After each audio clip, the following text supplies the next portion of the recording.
clear the debris under the frame. All right, she's secure. Let's lift.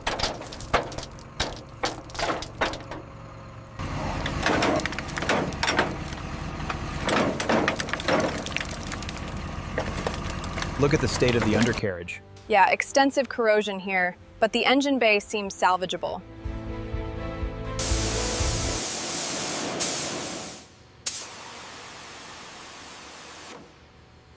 The rust on this frame is extensive. We'll need to source new panels. Should I start with the rear axle?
Okay, easy now.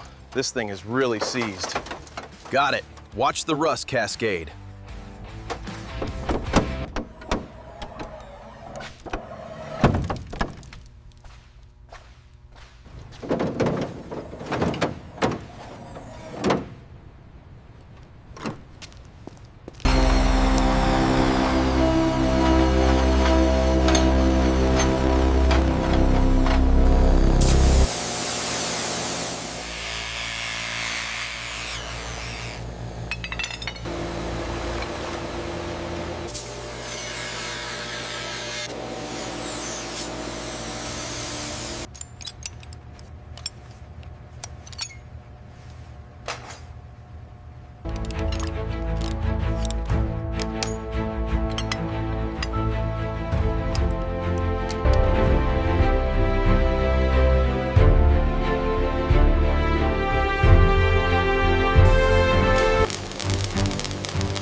Look at the quality of these welds on the frame rails. Perfect.